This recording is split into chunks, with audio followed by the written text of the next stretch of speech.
ஓம் சத்குருவே சரணம். வாத்தியார் மகராஜ்க்கு ஜெய்.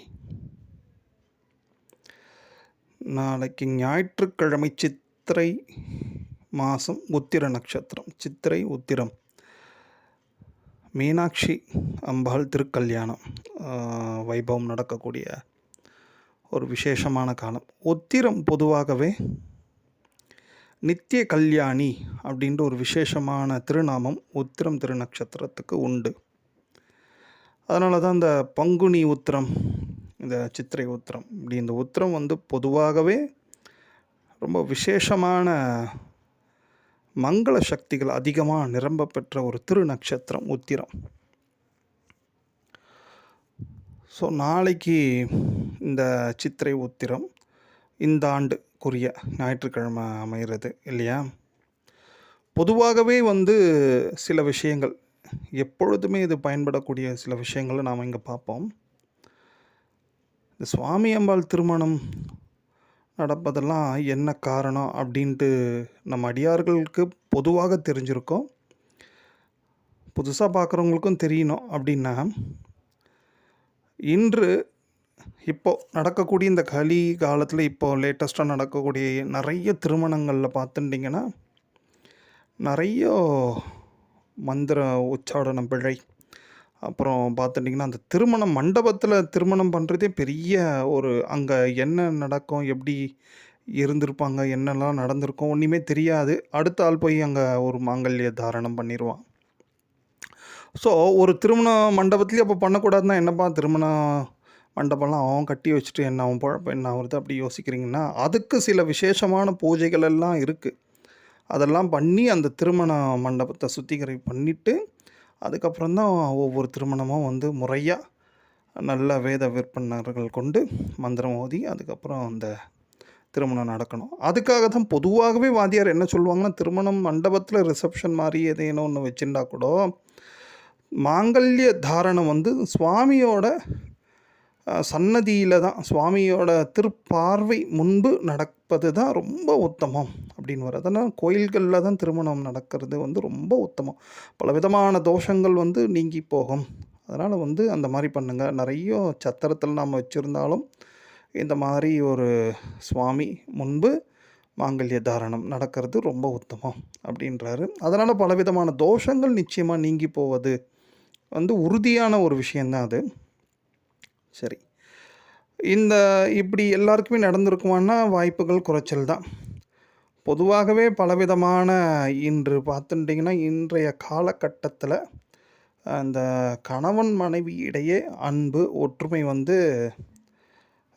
ரொம்ப அந்யோன்யமாக அந்த காலத்தில் இருந்த மாதிரி இருக்குமா அப்படி பார்த்தாச்சுன்னா கொஞ்சம் கம்மி தான். அது எல்லாருக்குமே தெரிஞ்ச ஒரு விஷயந்தான். இந்த மாதிரியெல்லாம் இல்லாமல் நல்ல ஒரு அந்யோன்யம் ஒற்றுமை அன்போடு இருப்பதற்கு தான் இந்த மாதிரி திருமண வைபவங்கள். தெய்வாதி தெய்வ மூர்த்திகளுக்கே திருமண வைபவம் நடக்கிறச்சே அந்த தரிசனத்தை பண்ணணும். இப்போ எல்லாருமே மதுரைக்கு போய் மீனாட்சி தாயாரை போய் தரிசனம் பண்ண முடியுமானா வாய்ப்புகள் குறைச்சல் தான். பட் ஆனால் இந்த மாதிரி காலங்கள் இருக்கு இல்லையா, இந்த உத்திரம் பொதுவாகவே உத்திரத்தில் எங்கெல்லாம் திருமண கோல காட்சிகள் உள்ளதோ, இப்போ பெருமாளில் கூட பார்த்தாச்சுன்னா இந்த நித்திய கல்யாண பெருமாள்லாம் நிறைய பேர் இருக்கிறாங்க. அவங்களெல்லாம் தரிசனம் பண்ணுறது, இந்த கல்யாணம் சம்பந்தப்பட்ட பேரு உடைய தெய்வங்கள் தேவதைகளெல்லாம் நிறைய தரிசனம் பண்ணுறதுக்கு ஒரு உகந்த நாள், உத்தமமான நாள் அது. அது மாதிரி பண்ணுறதுனால இந்த திருமணம் சம்பந்தப்பட்ட பலவிதமான ஜாதகப்படியாக இருக்கக்கூடிய தோஷங்கள்லாம் கொஞ்சம் மட்டுப்படும். நிறைய பேர் யோசிக்கலாம், இதெல்லாம் ரொம்ப முக்கியமாக நித்தியபடி வாழ்கிறதே பெரிய போராட்டமாக இருக்கக்கூடிய வேலையில் அப்படின்ட்டு. நம்ம வெளியில் 1008 பிரச்சனைகள் இருக்கலாங்க நமக்கு. அது தொழிலாகட்டும், ஆஃபீஸ் ஆகட்டும், எதையும் எப்படியாவது இருக்கட்டும். வெளியில் 1008 பிரச்சனைகள் இருந்தாலும் ஒரு வீடுன்ட்டு ஒரு வீட்டுக்குள்ளே வந்தாச்சுன்னா ஒரு அன்பு அமைதி ஆனந்தம் இருந்தது வச்சிங்களேன், நம்ம வெளியில் இருக்கக்கூடிய எப்பேற்பட்ட பிரச்சனையும் ரொம்ப ஈஸியாக ஹேண்டில் பண்ணிடலாம், நிச்சயமாக பண்ணிடலாம். ஆனால் வெளியில் எவ்வளவோ பெரிய ஆளாக நம்ம இருந்துண்டு வீட்டில் வந்தவனே போராட்டம் வெடிச்சது வச்சிங்களேன், வாழ்க்கையே ரொம்ப வேதனையாக இருக்கும். ஸோ அதனால தான் இந்த மாதிரி காலங்கள், இப்போ இந்த சித்திரை உத்திரம் ஒரு சுவாமி அம்பாளுக்கு ஒரு திருமணம் நடக்குது, என்ன இதோட தாத்பரியம் அப்படி பார்த்தா நிறைய விஷயங்கள் உண்டு. அதை நம்ம அடியார் கூட உங்களுக்கு அப்பப்போ டைப் பண்ணி அனுப்புவாங்க வச்சுங்களேன். நம்ம பொதுவாகவே மேலோட்டமாக பார்க்கறச்சே இந்த மாதிரி ஒரு கணவன் மனைவி இடையே அன்பு ஒற்றுமை நிலவணும்னா இந்த மாதிரியான காலங்கள்லாம் நாம் அந்த மாதிரியான தெய்வ மூர்த்திகளெல்லாம் போய் தரிசனம் பண்ணலாம், ஒரு அர்ச்சனை பண்ணலாம், ஏதேனும் கைங்கரியம் பண்ணலாம். குறிப்பாக நிறைய மங்கள பொருட்கள் கூட தானம் பண்ணலாம். ரொம்ப விசேஷமாக இருக்கும். சரி, நம்ம அடுத்த விஷயத்துக்கு அப்படியே வந்துருவோமே. இந்த உத்திரம் நாளைக்கு இருக்குது, திரியோதசி இருக்குது, ஞாயிற்றுக்கிழமை இருக்குது. பொதுவாகவே எல்லா பெண்களுக்கும் விரும்புவது என்னென்னா, இப்போது பெரியவங்க வாழ்த்துறாங்க வச்சுங்களேன், எப்படி வாழ்த்துவாங்க பாருங்களேன். ஆண்களை வாழ்த்துனா தீர்காயுஷ்மான் பவா. பெண்களை யாருமே தீர்காயுஷ்மான் பவான்ட்டு பெரும்பாலும் சொல்ல மாட்டாங்க. அதுக்கு பதிலாக என்ன சொல்லுவாங்க, தீர்க்க சுமங்கலி பவா. ஏன்னா பெண்களுக்கு வந்து அந்த மாங்கல்ய பாக்கியம்தான் ரொம்ப அதி மகா விசேஷம் அப்படின்ட்டு தான் அப்படி தான் வாழ்த்துக்களே இருக்கும். அவங்களும் அதுக்காக தான் நிறைய பெண்கள் வந்து இல்லற பெண்கள் நிச்சயமாக போராடுவாங்க. என்ன இருந்தாலும் தன் கணவனுக்கு நல்ல ஆரோக்கியம், நீண்ட ஆயுள் வேணுன்றதுக்காக பலவிதமான போராட்டங்கள் பண்ணுவாங்க, பலவிதமான பூஜைகள் பண்ணுவாங்க, எல்லாமே பண்ணுவாங்க இல்லையா? அதுக்காக தான் இந்த பாத பூஜை எல்லாம் கூட பார்த்துட்டிங்கன்னா, அந்த பெண்கள் வந்து எல்லோருமே வந்து தன்னோட கணவனுக்கு அடிக்கடி குறிப்பாக இந்த மாதிரி காலங்கள்லாம் கூட பாத பூஜை பண்ணலாம். அது அவரோட ஆயுளை நல்லபடியாக விருத்தி பண்ணி தரும், அவருக்கு சௌக்கியத்தை பெற்று தரும் வச்சுங்களேன். சரி, சுமங்கலி பூஜைகள் எக்கச்சக்கம், வாத்தியார் அருளிய பூஜைகளே எக்கச்சக்கமாக இருக்குது. பட் ஆனால் கணவன்மார்களுக்கும் ஒரு கடமையை வந்து வாத்தியார் குறிப்பிட்டு சொல்லுவாங்க.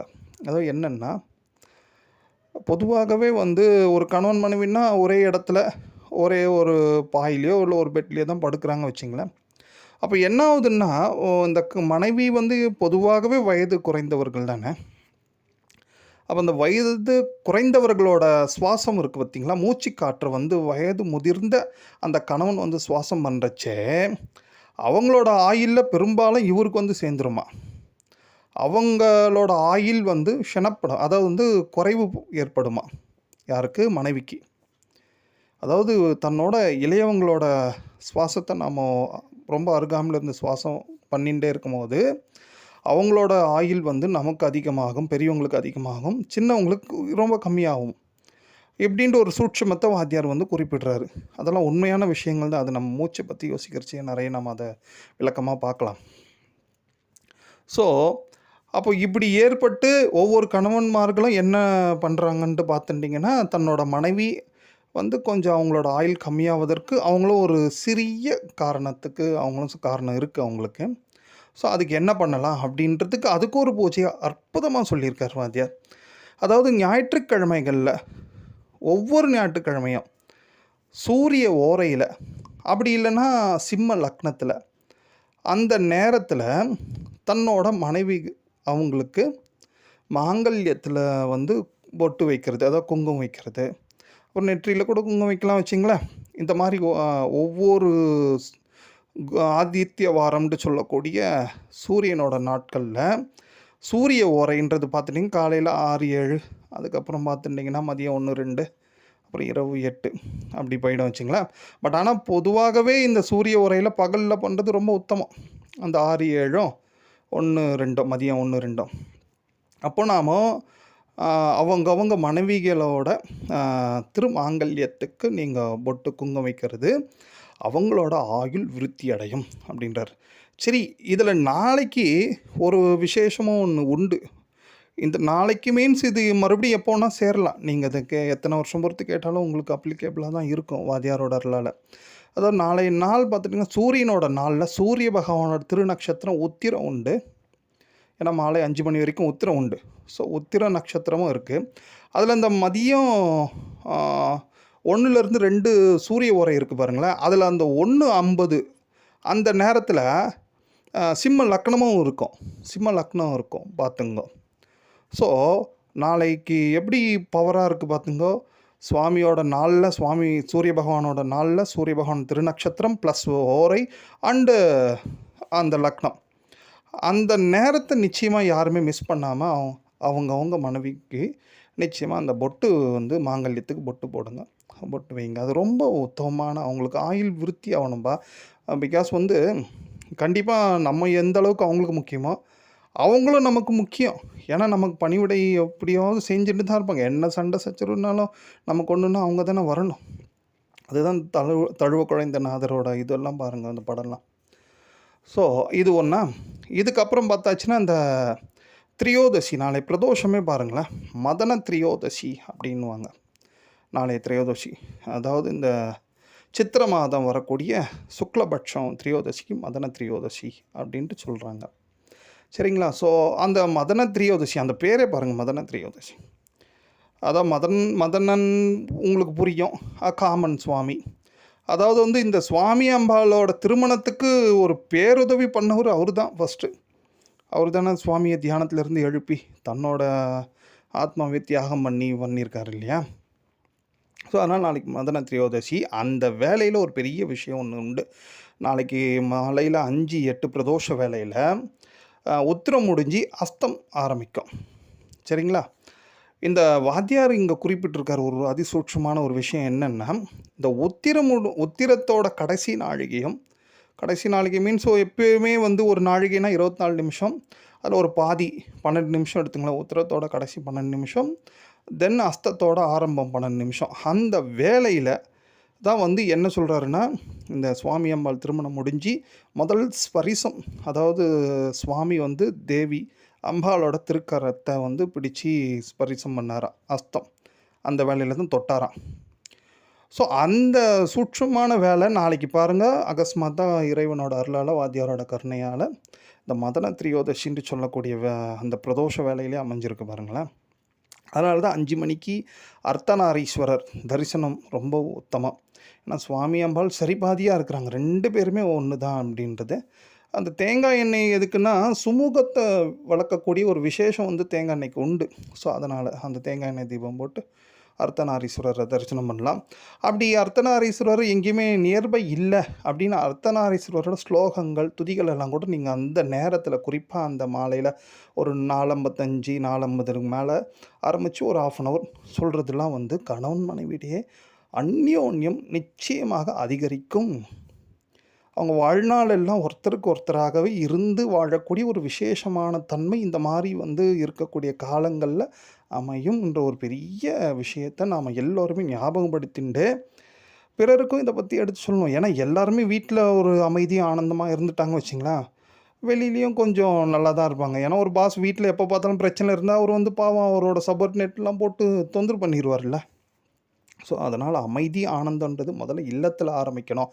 அப்படி இல்லத்தில் ஆரம்பிப்பதற்காகத்தான் இந்த மாதிரியாக தெய்வீக திருமணங்கள் எல்லாம் நம்ம பெரியவங்க வச்சுருக்காங்க. அதை நாம் ஸ்கிப் பண்ணாமல் முறையாக பயன்படுத்திக்குவோம் குருவர்களால். ஓம்.